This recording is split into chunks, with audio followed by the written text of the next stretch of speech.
Shalom, selamat pagi Bapak Ibu Jemaat yang dikasihi Tuhan. Senang sekali pagi ini boleh punya kesempatan untuk kembali beribadah bersama.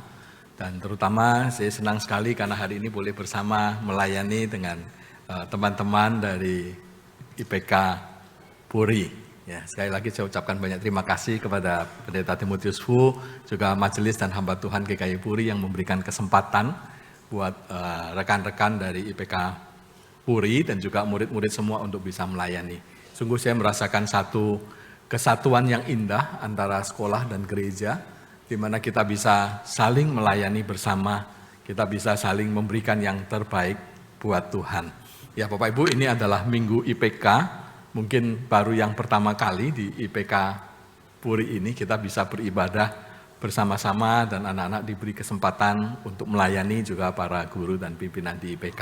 Bapak Ibu tadi yang memimpin liturgis adalah Ibu Setiawati, beliau adalah Head of School atau koordinator lokasi dari IPK Puri. Ya. Bapak Ibu sebelum kita bersama-sama merenungkan firman Tuhan, mari kita datang kepada Tuhan, kita mohon pertolongan Tuhan. Bapa yang di surga, kami sungguh bersyukur kalau pagi hari ini Tuhan masih beri kami kesempatan untuk boleh hadir di rumah Tuhan, memuji, memuliakan Tuhan, melayani Tuhan, bahkan terlebih kami masih boleh punya kesempatan untuk merenungkan dan mempelajari firman-Mu. Tuhan, kami menyadari hidup kami bergantung kepadamu, hidup kami juga bergantung kepada firman-Mu, yang terus akan mendidik, mengajar kami, memberi kami kekuatan dan pertolongan supaya kami boleh menjalani hidup kami di dalam Tuhan ini dengan setia, dengan hidup berkenan kepada Tuhan. Karena itu Tuhan, kalau sebentar kami bersama-sama akan membuka, membaca dan merenungkan firman-Mu, Tuhan tolonglah kami semua.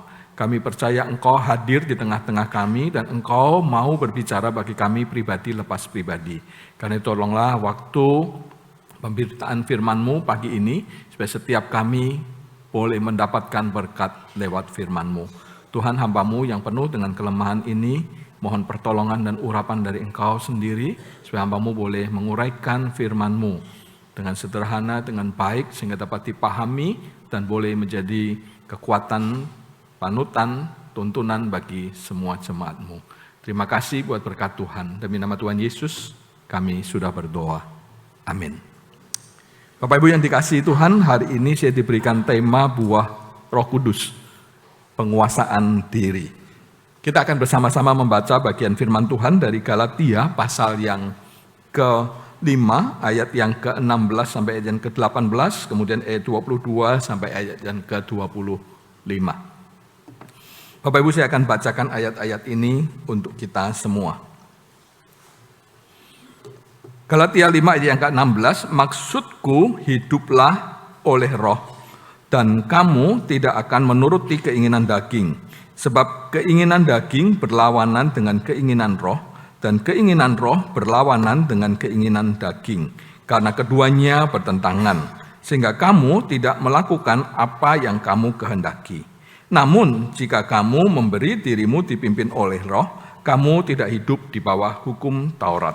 Ayat yang ke-22, namun buah roh ialah kasih, sukacita, damai sejahtera, kesabaran, kemurahan, kebaikan, kesetiaan, kelemah lembutan, dan penguasaan diri.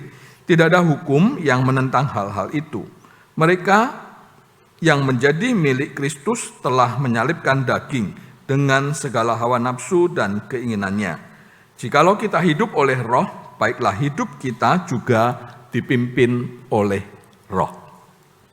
Bapak Ibu saudara yang dikasihi Tuhan, pada akhir tahun 1960-an, sekitar 1969 sampai kurang lebih 1972, seorang ahli psikologi Walter Mischel itu melakukan satu penelitian yang saat ini dikenal sebagai marshmallow test. Mungkin Bapak Ibu ada yang mengerti, yang belajar psikologi tentang hal ini.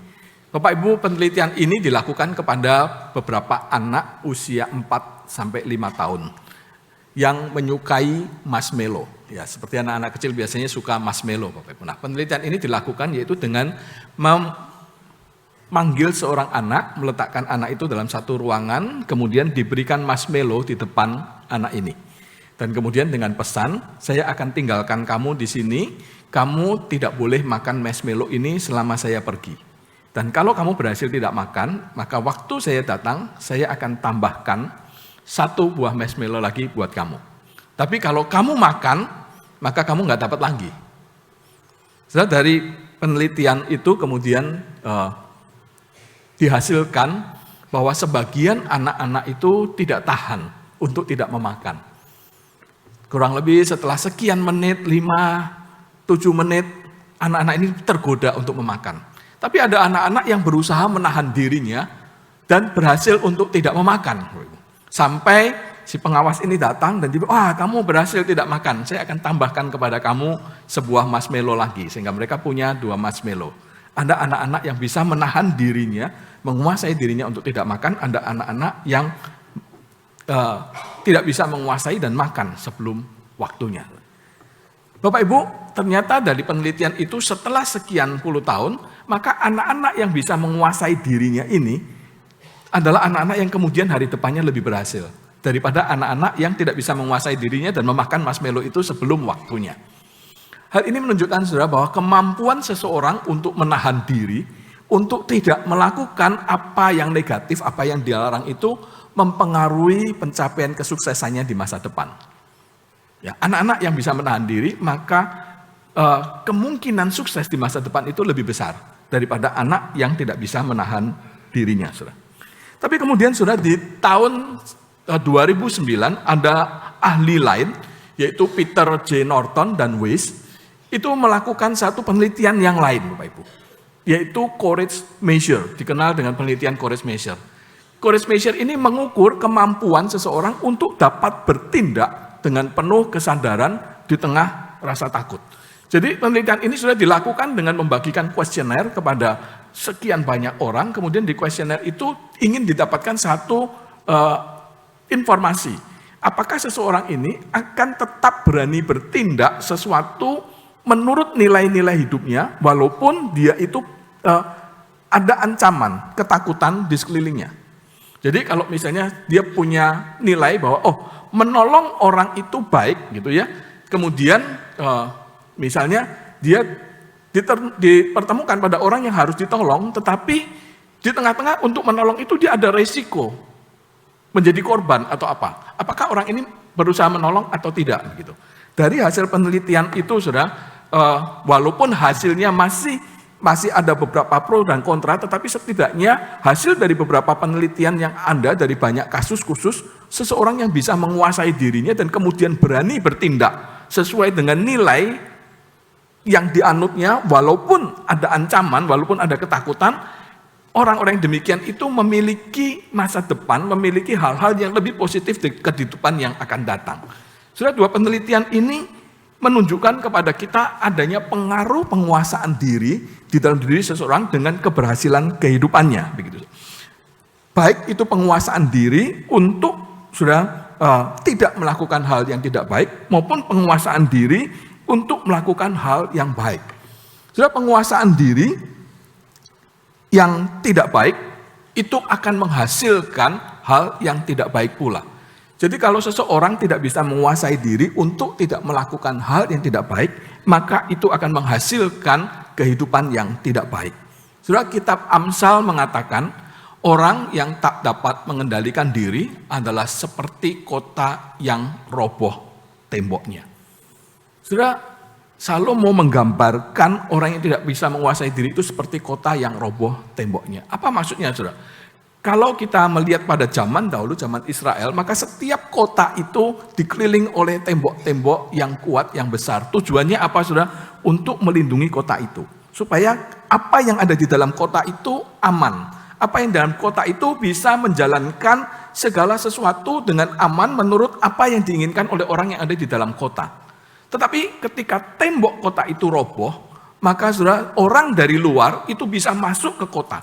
Dia bisa menyerang kota, dia bisa menduduki kota, dan itu membuat kota itu menjadi tidak aman dan mudah dikuasai oleh musuh. Saudara, orang yang tidak bisa menguasai dirinya, maka dia itu digambarkan sebagai kota yang roboh. Artinya orang yang tidak bisa menguasai dirinya ini akan mendatangkan banyak permasalahan dalam kehidupannya, Bahkan sudah satu kali kehidupannya akan dikuasai oleh si jahat karena ketidakmampuannya menguasai dirinya. Sudah misalnya orang yang tidak bisa menguasai perasaannya. Ada orang-orang yang ketika perasaannya sedikit tersakiti, itu dengan mudah meluapkan emosinya. Mungkin dia bukan orang yang marah-marah, mungkin dia bukan orang yang mengembangkan emosi dengan agresif, tapi mungkin dia menjadi orang yang kemudian akhirnya suka berbicara tentang orang lain di belakang, suka melakukan hal-hal yang mendiskreditkan orang lain karena perasaannya. Dia nggak bisa menguasai perasaan negatifnya gitu. Ada orang-orang yang tidak bisa menguasai perkataannya. Orang-orang yang demikian juga akan memberikan dampak yang tidak baik di dalam kehidupannya kemudian. Bayangkan saudara kalau kita punya pasangan, punya suami, istri yang tidak bisa menguasai kata-katanya. Yang ketika marah, ucapan-ucapannya itu begitu tajam, begitu menyakitkan.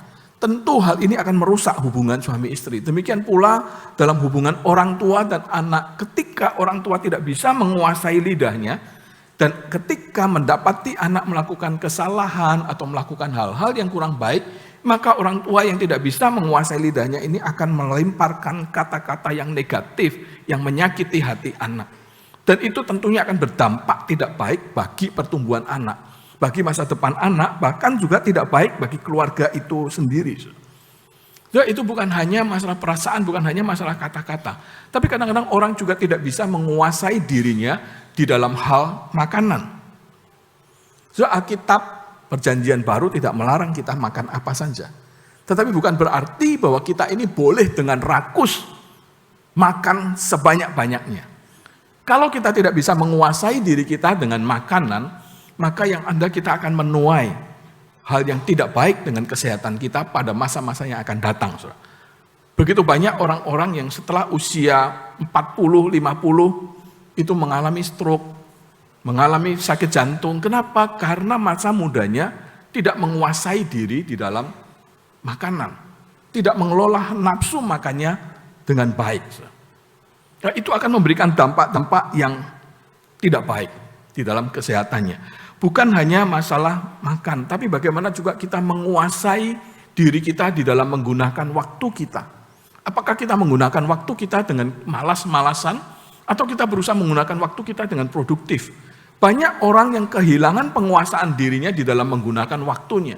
Apalagi sudah di zaman modern sekarang ini, ketika sosial media, gadget itu menjadi begitu mudah kita akses. Maka sering kali kita yang tidak bisa menguasai diri kita terjebak di dalam menggunakan gadget kita. Kita tahu TikTok, kita tahu Instagram, ya. Sudah kita tahu banyak aplikasi yang lain, WhatsApp, di mana kita bisa komunikasi dengan mudah. Sudah sering kali kalau kita tidak bisa menguasai diri dan menguasai waktu kita, maka kita menghabiskan waktu kita secara tidak terkontrol. Berapa banyak kita lupa waktu ketika kita scroll Instagram, ketika kita scroll TikTok. Tiba-tiba sudah 1 jam lewat dan kita tidak ngapa-ngapain. Saudara, saya rasa ini bukan hanya pergumulan saudara, tapi juga pergumulan kami.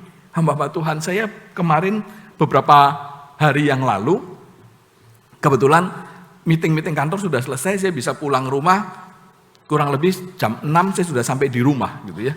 Sampai di rumah jam 6 gitu, sampai rumah saya kemudian duduk di ruang keluarga, saya buka handphone, kemudian saya buka IG.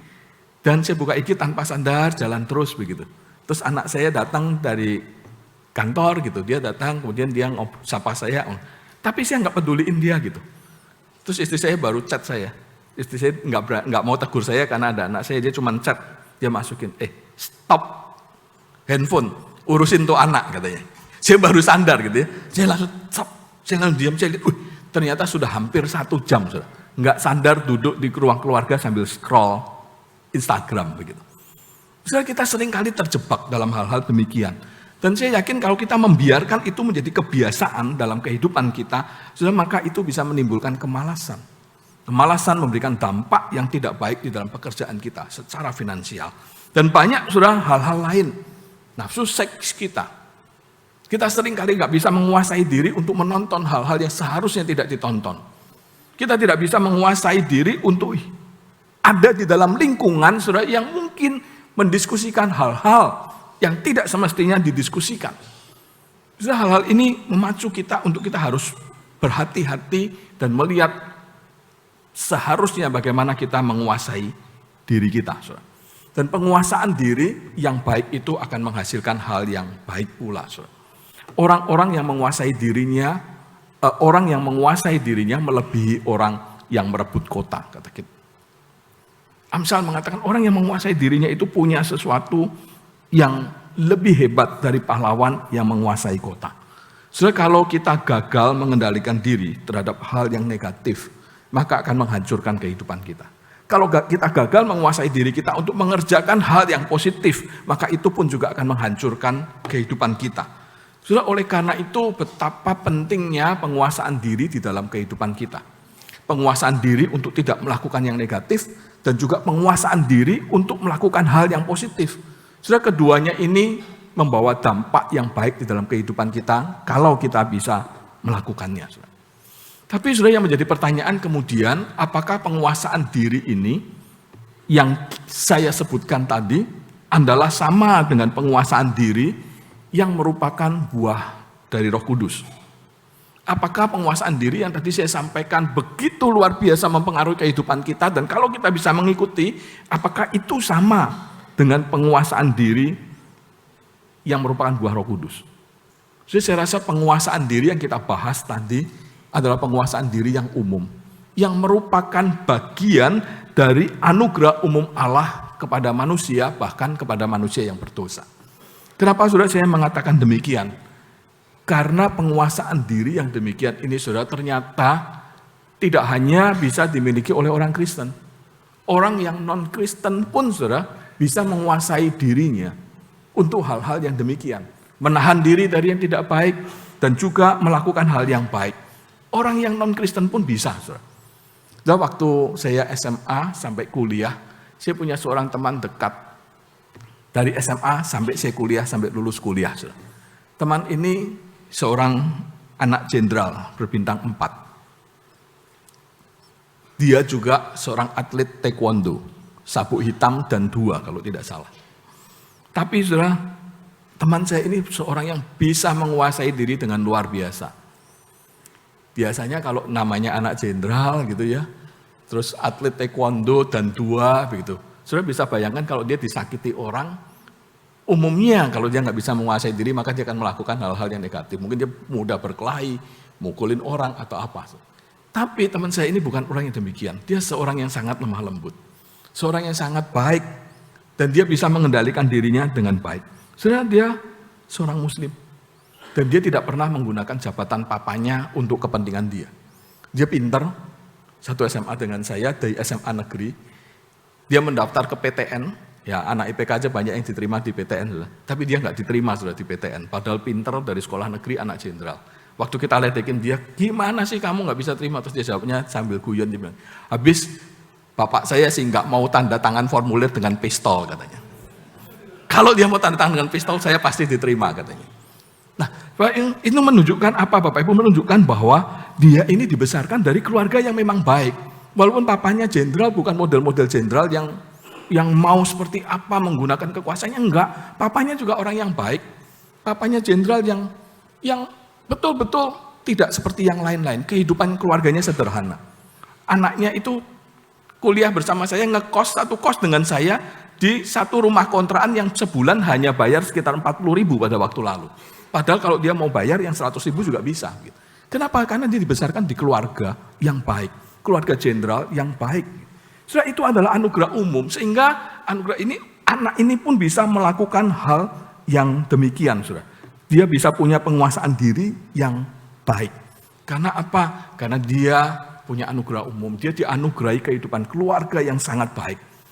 Saudara, penguasaan diri yang adalah buah roh, bukan penguasaan diri yang sebatas kebaikan dunia yang kita ceritakan, kita lihat tadi, saudara. Dan bukan pula penguasaan diri yang hanya tampak dari luar.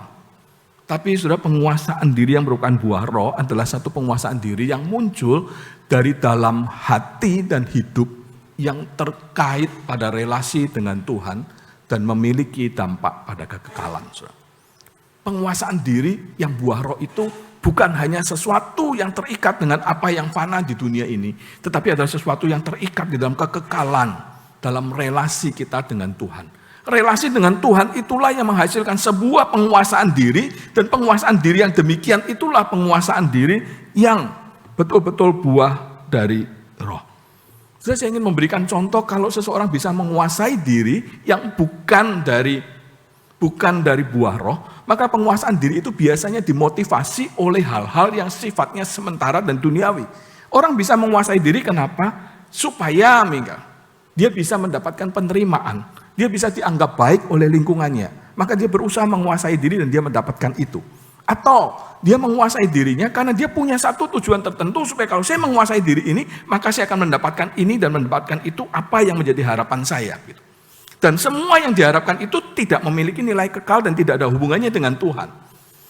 Nah, oleh karena itu sudah penguasaan diri yang demikian ini bukan buah roh, dan ini penguasaan diri yang rentan. Rentan maksud saya adalah ketika dia sudah mendapatkan semua yang dia dapatkan, maka bisa saja dia tidak lagi peduli dengan penguasaan dirinya. Toh dia sudah dapatkan. Nah, itu hal-hal yang membedakan penguasaan diri pada umumnya maupun penguasaan diri yang muncul dari buah roh. Misalnya kalau kita ketemu dengan seorang atasan gitu ya, yang bekerja di perusahaan, mungkin kita bisa melihat atasan kita ini seorang yang punya penguasaan diri yang baik, nggak pernah marah, anak buahnya melakukan hal yang nggak baik ya ditegur baik-baik, tidak emosional, tenang-tenang saja gitu. Sudah dari luar kita lihat ini seorang yang menguasai diri dengan baik, tapi sudah belum tentu seperti itu, karena bisa saja atasan yang tampaknya baik ini karena dia nggak mau dilihat jelek oleh anak buahnya. Tetapi pada satu titik mungkin dia bisa melakukan sesuatu yang tidak terpikirkan oleh anak buahnya. Tiba-tiba aja dipecat anak itu, hilang anak buahnya begitu kan ya. Kenapa? Karena sebenarnya walaupun tidak marah tapi dongkol. Walaupun nggak marah ada panas hati di dalamnya. Ini anak buah saya seperti ini. Atau dalam rekan bisnis kita juga bisa seperti itu. Kita berusaha baik supaya rekan bisnis kita baik dengan kita, supaya kita bisa mendapatkan sesuatu. Tapi sebenarnya ketika rekan bisnis kita mengecewakan kita, walaupun di depan kita bisa tampak baik, tetapi di dalam hati kita dongkol. Dan satu hari mungkin pada puncaknya kita akan, ya udah deh saya makan aja uangnya begitu. Kita melakukan sesuatu yang di luar kendali kita kehilangan pengendalian diri kita yang umum itu karena kita tidak mendapatkan apa yang kita harapkan. Nah, sudah satu hari waktu saya pelayanan di kota Semarang, saya punya seorang teman gitu ya yang bersama-sama dalam pelayanan itu, dia bercerita bahwa dia punya kakak ipar seorang hamba Tuhan dari sebuah gereja begitu. Kemudian dia bilang, saya itu kadang-kadang bingung sama kakak ipar saya ini. Wah, orangnya itu ya kalau sama keluarga suka marah-marah gitu. Terus satu hari pergi semobil dia, istri dia, kakak iparnya, istri kakak iparnya, terus kemudian anak-anaknya. Di mobil sepanjang perjalanan ini ngomel terus, marah-marah terus gitu ya. Sama anaknya marah-marah, mukanya udah dia, teman saya bilang mukanya itu udah kayak pare gitu ya. Ya, teman saya ngomongnya nggak kayak pare, ngomongnya lebih kasar lagi begitu ya saudara. Tapi saya terjemahkan nih, kayak pare mukanya dalam mobil itu. Tapi kemudian ketika tiba pada satu tempat, dia mulai parkir, waktu dia parkir, ada mobil lain parkir, gitu. Nah, dia masih dalam kondisi marah-marah, ternyata mobil ini parkir keluar adalah seorang jemaat dia gitu. Wah, langsung keluar dari mobil, wajah yang pare itu berubah menjadi wajah apel, saudara. Wah, langsung baik dengan jemaat ini, wah tertawa-tertawa, rangkul istrinya, begitu. Terus, teman saya ini bilang, kok bisa begitu ya katanya. Nah, saudara, ini satu penguasaan diri, tetapi saya percaya itu bukan buat dari roh begitu ya. Tapi itu adalah karena pencitraan gitu ya, karena menjaga image begitu. Padahal kenyataannya dia tidak bisa menguasai dirinya. Nah, itulah penguasaan diri pada umumnya. Tapi saudara, penguasaan diri yang merupakan buah roh itu bukan demikian. Coba kita lihat dari ayat yang ke-16 dikatakan, maksudku ialah hidup oleh roh. Saudara, ketika Paulus bicara tentang buah roh, yang di dalamnya ada penguasaan diri itu, Paulus katakan maksudku hiduplah oleh roh. Jadi penguasaan diri ini tidak bisa lepas dari relasi kita dengan Roh Kudus. Ayat 18 dikatakan, namun jika kamu memberi dirimu dipimpin oleh roh, kamu tidak hidup di bawah hukum Taurat. Terhadap semuanya perbuatan-perbuatan daging, itu kuperingatkan kamu seperti yang telah kulakukan dahulu. bahwa siapa saja yang melakukan hal-hal demikian tidak akan mendapat bagian dalam kerajaan Allah. Sudah, buah roh yang lawan daripada segala perbuatan kedagingan itu terkait dengan kehidupan kekal, terkait dengan relasi dengan Tuhan.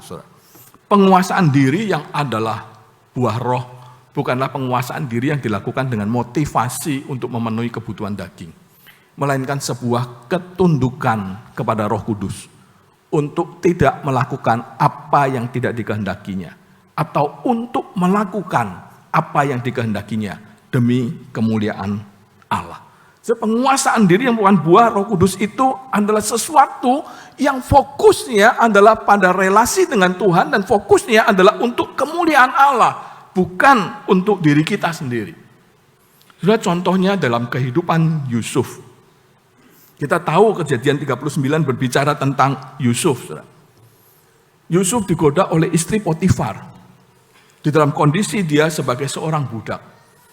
Dan di tengah-tengah kondisi seperti itu dia bisa menguasai dirinya karena apa? Hatinya terarah kepada Tuhan. Dia sudah mengatakan bahwa mana mungkin saya melakukan kejahatan yang besar ini? Mana mungkin saya berdosa terhadap Allah?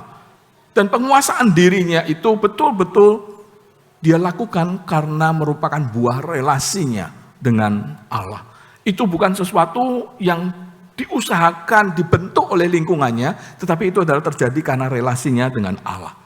Bukan hanya itu saja, saudara. Waktu kita melihat Kejadian pasal yang ke-50, waktu para saudara-saudara Yusuf yang dulu memperlakukan dia secara tidak baik, secara kejam itu datang kepada Yusuf, mereka ketakutan. Maka apa yang dikatakan Yusuf? Yusuf katakan, kamu merencanakan yang jahat, tapi aku tahu Allah merencanakan hal-hal yang baik untuk memelihara bangsa yang besar ini.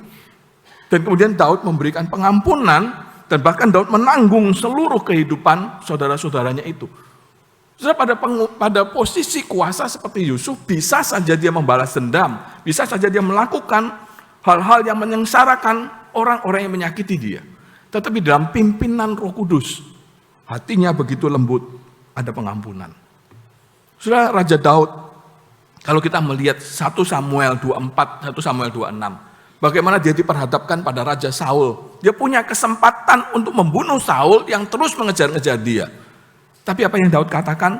Daud katakan, aku tidak mau menyakiti orang-orang pilihan Allah. Daud menahan diri, menguasai diri untuk tidak menyakiti Saul. Karena dia tahu akan relasinya dengan Tuhan.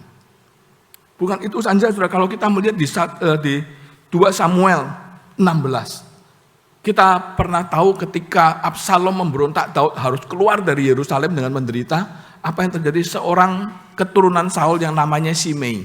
Diceritakan di 2 Samuel 16 ini. Sepanjang jalan Simei ini teriak-teriak mengutuki Daud. Dan kemudian Abisai, Panglima Daud, bilang kepada Daud, Daud ini anjing mati, kenapa enggak saya kesana saja, saya bunuh dia. Tapi apa kata Daud? Daud bilang kepada Abisai untuk tidak melakukan itu. Daud bilang, siapa tahu Simei ini memang diizinkan Tuhan. Sudah, biarkan saja. Daud bisa saja membunuh Simei pada waktu itu. Tapi mungkin kita bilang, ya itu kan Daud lagi susah begitu ya. Tapi kalau kita lihat di 2 Samuel 19, kisahnya beda. Absalom sudah mati, kerajaan Daud sudah dipulihkan. Daud sudah balik ke Yerusalem, kemudian Simei datang. Sekali lagi dia datang. Dia minta maaf pada Daud begitu. Abisai kembali lagi kepada Daud. Daud, orang ini harus mati karena waktu kamu menderita dia mengutuk kamu. Tapi Daud bilang, enggak boleh. Tuhan sudah karuniakan kerajaan kepada aku, masakan aku mau membunuh dia. Oh sudah, Daud bisa menguasai dirinya, dia membiarkan Simei hidup. Sudah, kalau kita ngelihat Daniel dan kawan-kawannya menguasai diri untuk tidak menajiskan dengan makanan Raja Babel waktu itu. Yang tentunya makanan-makanan yang bergizi, yang nikmat, tetapi makanan yang dilarang oleh Tuhan pada waktu itu. Daniel dan teman-temannya memilih untuk tidak memakan makanan itu. Dia bisa menguasai dirinya. Ketaatan pada firman Tuhan yang Yesus lakukan ketika dia dicobai di padang gurun. Dikatakan Yesus dipimpin oleh Roh dan kemudian iblis mencobai dia di padang gurun. Di sana Yesus menunjukkan satu penguasaan diri yang luar biasa. Di kondisi lapar dia tidak mau ikut apa yang iblis katakan. Saudara, itulah penguasaan diri. Penguasaan diri yang adalah buah dari Roh Kudus ini tidak dimiliki oleh seseorang karena usahanya sendiri. Dan bukan pemberian yang tiba-tiba dari Roh Kudus. Saudara, penguasaan diri yang buah roh ini bukan diberikan tiba-tiba oleh Roh Kudus kepada kita. Berbeda dengan karunia roh. Ketika kita bicara tentang karunia roh, maka Tuhan memberikan karunia roh kepada kita menurut kehendaknya Tuhan. Tidak bergantung pada relasi kita dengan Tuhan yang bagaimana begitu ya, tapi Tuhan tetap berikan kepada kita karunia itu. Tapi buah roh tidak demikian. Buah roh adalah satu proses di dalam kehidupan, dalam interaksi dengan Tuhan yang kemudian dihasilkan dari proses itu. Penguasaan diri yang ada buah roh adalah hasil dari proses kehidupan yang berinteraksi dengan intim dengan Tuhan. Dan penguasaan diri ini berbeda dengan penguasaan diri pada umumnya yang ada di dunia ini. Karena penguasaan diri ini muncul dari hati yang terdalam, meluap dari relasi dengan Tuhan. Penguasaan diri ini adalah satu proses, makanya dikatakan buah. Buah itu tidak tiba-tiba muncul di dalam satu tanaman, tapi buah itu akan keluar setelah proses di dalam tanaman itu. Oleh karena itu saudara, di Injil Yohanes 15 ayat yang kelima, Tuhan Yesus mengatakan, "Akulah pokok anggur dan kamulah carangnya. Siapa yang tinggal di dalam aku dan aku di dalam dia, ia berbuah banyak. Sebab di luar aku, kamu tidak dapat berbuat apa-apa."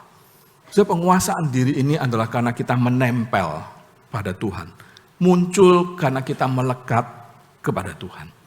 Nah, saudara, sekarang menjadi pertanyaan bagaimana agar kita bisa memiliki buah penguasaan diri ini. Apa peran kita, saudara, untuk kita bisa mendapatkan proses penguasaan diri di dalam kehidupan kita sebagai buah dari Roh Kudus. Saudara, buah roh ini bukan masalah hukum atau aturan, tetapi sesuatu yang dihasilkan oleh anugerah Allah dalam kelahiran baru oleh Roh Kudus dalam hidup kita. Saudara, kalau kita membaca tadi pasal yang kelima ayat yang ke-23b, di sana dikatakan tidak ada hukum yang menentang hal-hal itu.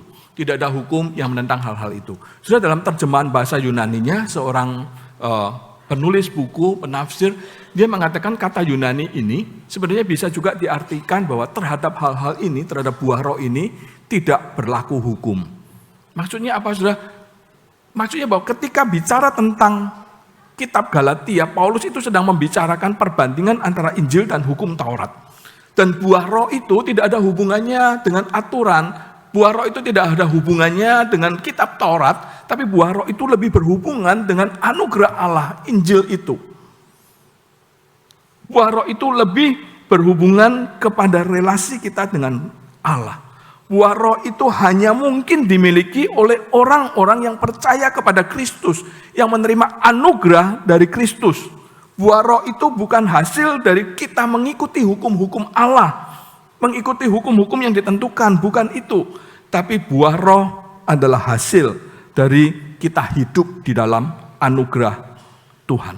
Roh Kudus tinggal di dalam kita, berkarya dalam kehidupan kita, dan itulah yang menghasilkan buah. Hukum dan agama mengajar atau menuntut kita melakukan penguasaan diri agar kita mendapatkan hidup yang lebih baik. Akan tetapi penguasaan diri buah roh adalah hasil dari Kristus sudah mengerjakan yang utama bagi kita. Hukum menuntut kita melakukan penguasaan diri supaya kita mendapatkan sesuatu. Tapi Injil memberikan sesuatu terlebih dulu kepada kita. Supaya dari pemberian itulah kita bisa menghasilkan buah-buah di dalam kehidupan kita. Kristus sudah melakukan semuanya untuk kita. Kalau kita terpisah dari Allah, Allah menolak kita.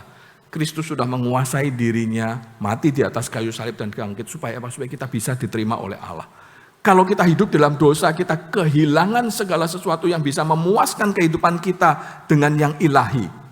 Hukum tidak bisa memenuhi itu, tapi Kristus mengerjakan itu buat kita. Sehingga kita bisa memiliki kepuasan rohani di dalam Kristus. Oleh karena itu, saudara, buah roh ini hanya bisa didapat ketika kita sungguh-sungguh sudah percaya kepada Kristus sebagai Tuhan dan Juru Selamat kita. Tanpa itu, maka kita tidak akan pernah bisa memiliki buah roh penguasaan diri. Yang kedua, buah roh ini bukan pemberian yang otomatis disampaikan, melainkan hasil dari relasi yang bertumbuh dengan Tuhan. Saudara, di Titus pasal yang kedua ayat yang ke-11 sampai 12 dikatakan, sebab sudah nyata anugerah Allah yang menyelamatkan semua manusia dan mendidik kita supaya kita meninggalkan kefasikan dan keinginan-keinginan duniawi, dan supaya kita hidup bijaksana, adil dan saleh dalam dunia sekarang ini. Saudara, buah roh ini dihasilkan dari hidup yang bertumbuh dalam pengudusan. Buah roh ini hasil dari progressive sanctification di dalam kehidupan kita. Ketika kita percaya kepada Kristus, saudara, maka Tuhan memberikan status yang baru kepada kita sebagai orang-orang yang kudus. Tapi saudara, kita ini masih hidup di dalam daging, sehingga kita perlu untuk melawan kedagingan kita di dalam anugerah Kristus. Karena itu Paulus mengatakan anugerah itu diberikan bukan cuma kita selamat, tapi di dalam keselamatan itu kita dididik, kita diajar untuk meninggalkan kefasikan, kita diajar supaya kita hidup lebih bijaksana di dalam keselamatan yang Tuhan berikan. Nah, oleh karena itu saudara, buah roh ini dihasilkan dari hidup yang bertumbuh dalam pengudusan. Bagaimana hidup yang bertumbuh dalam pengudusan itu? Hidup yang bertumbuh dalam pengudusan adalah hidup yang menolak perbuatan daging. Hidup yang menolak perbuatan daging. Di sana dikatakan di pasal yang kelima ayat yang ke-24, saudara. Barang siapa menjadi milik Kristus Yesus, ia telah menyalibkan daging dengan segala hawa nafsu dan keinginannya. Saudara, kita harus hidup dengan sangat hati-hati terhadap godaan daging. Karena pada dasarnya kita ini lemah. Pada dasarnya kita ini lemah. Memang kita sudah mendapat anugerah keselamatan. Kita sudah dikuduskan secara status oleh Tuhan. Tapi kita harus ingat, kita masih hidup di dunia yang berdosa, yang penuh dengan cobaan. Kita masih hidup di dalam daging kita yang lemah ini. Oleh karena itu kita perlu untuk bersandar kepada Tuhan di dalam doa. Supaya kita bisa menolak keinginan daging di dalam diri kita. Biarlah setiap kita mengatur diri kita waktu kita bangun pagi. Marilah kita menyerahkan diri kita kepada Tuhan dengan satu komitmen, kerinduan memohon Tuhan menolong kita. Bersandar kepada Tuhan, mohon Roh Kudus tolong kita supaya kita bisa menjauhkan diri dari keinginan-keinginan daging. Dan penguasaan diri ini sudah dimulai dari pikiran kita, bagaimana kita menyerahkan pikiran kita kepada Kristus. Tidak mengizinkan pikiran-pikiran yang mendorong kepada kedagingan itu menguasai diri kita. Dan kita membutuhkan Roh Kudus untuk melakukan itu. Kita adalah orang berdosa yang diselamatkan oleh anugerah Allah. Tapi kita masih hidup dalam daging. Kita masih hidup di dunia yang berdosa, oleh kita membutuhkan pertolongan Roh Kudus. Dan kita perlu menjalani hidup ini dengan hati-hati. Hal ini menuntut kita untuk harus sungguh-sungguh bergantung kepada Roh Kudus dan hidup dengan hati-hati. Jika kita tidak hati-hati, kita tidak memusatkan pikiran kita bagaimana kita berinteraksi dengan Tuhan, maka kita akan gagal dalam beberapa aspek penguasaan diri. Sudah tadi saya memberikan contoh bagaimana Daud, seorang yang bisa menguasai diri. Tapi sudah pada titik-titik kelemahan, Daud gagal menguasai dirinya. Kita lihat bagaimana di catatan Samuel, Daud berzinah dengan Batseba. Di 2 Samuel pasal yang ke-11. Kita ngelihat bagaimana Daud yang begitu bisa menguasai dirinya, boleh dibilang hampir tidak masuk akal. Dia bisa berzinah, bahkan bukan hanya berzinah, dia bisa merancangkan pembunuhan berencana terhadap Uria. Dia bisa mendesain kebohongan yang begitu luar biasa. Saudara, kenapa?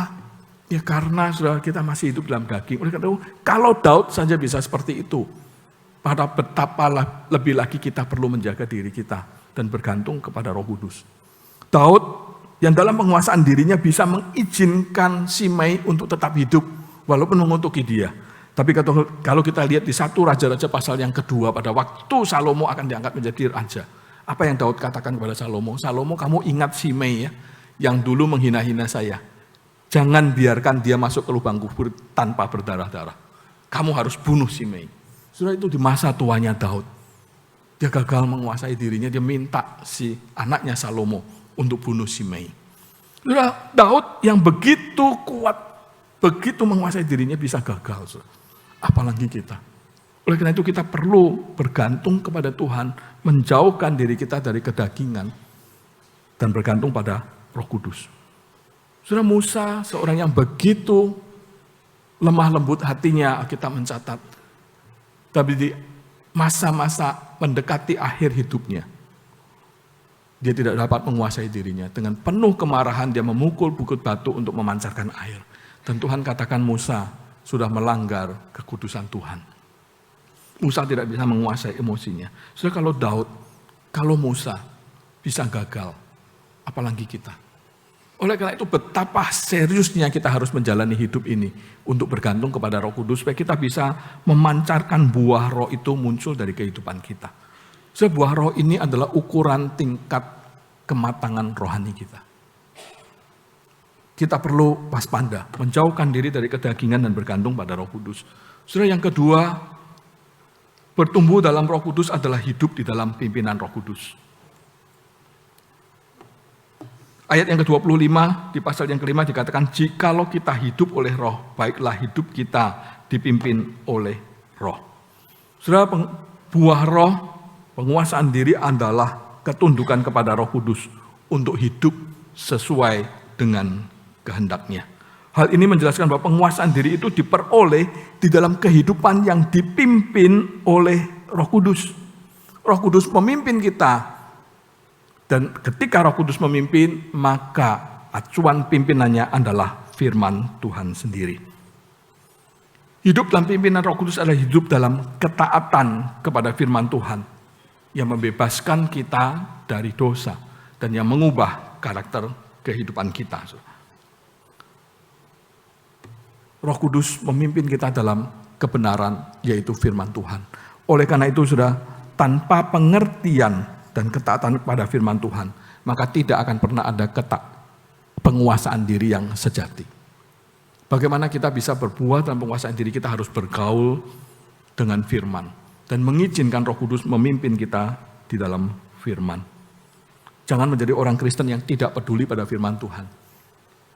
Berapa banyak orang mengaku Kristen tiap minggu datang ke gereja, tapi baca Alkitab hanya kalau ada di gereja.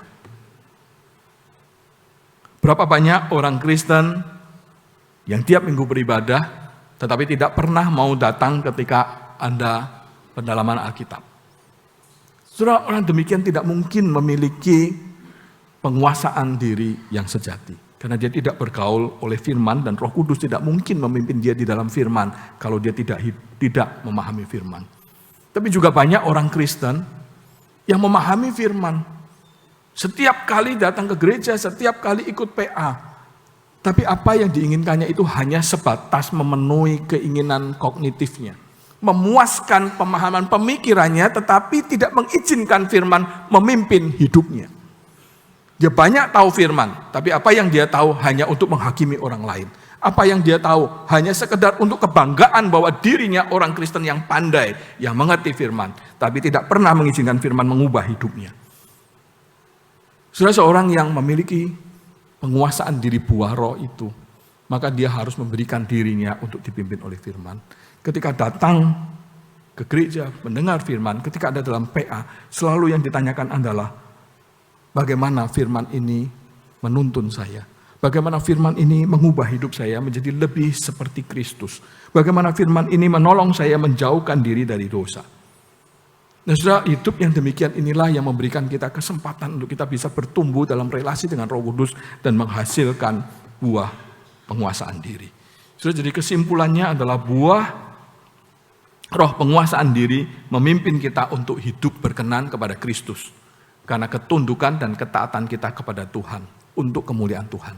Bukan sekedar untuk memenuhi keinginan duniawi kita dan mencapai capaian duniawi kita. Tapi lebih kepada ketundukan dan ketaatan supaya kita bisa memuliakan Tuhan. Dan buah penguasaan diri dapat kita peroleh jika kita telah menerima Kristus sebagai Tuhan dan Juru Selamat kita.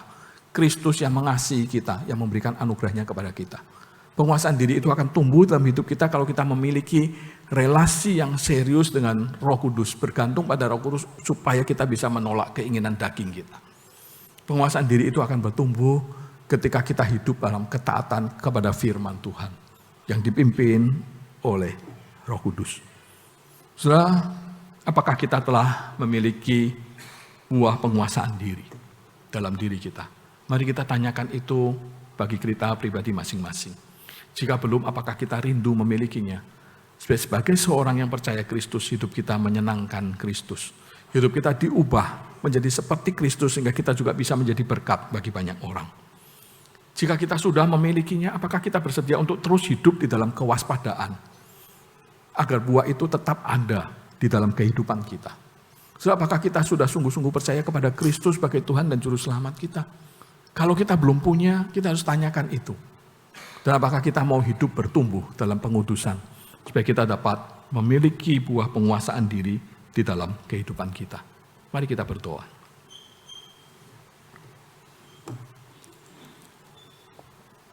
Tuhan, sungguh kami rindu setiap kami boleh berbuah di dalam roh. Tapi kami juga sadar kami begitu lemah dan kami membutuhkan pertolongan Tuhan. Supaya dalam hidup kami ada buah penguasaan diri yang dari Roh Kudus itu. Tuhan, tolonglah kami supaya kami dengan serius memperhatikan kehidupan kami dan mengerjakan anugerah yang Kau sudah berikan dalam hidup kami. Supaya anugerah itu Tuhan tidak menjadi sia-sia, tapi boleh terus berkembang di dalam kehidupan kami dan melalui relasi kami dengan Engkau, kami boleh terus bertumbuh. Dan anugerah itu memberikan buah-buah roh yang nyata keluar dari kehidupan kami, yang berinteraksi intim dengan Tuhan.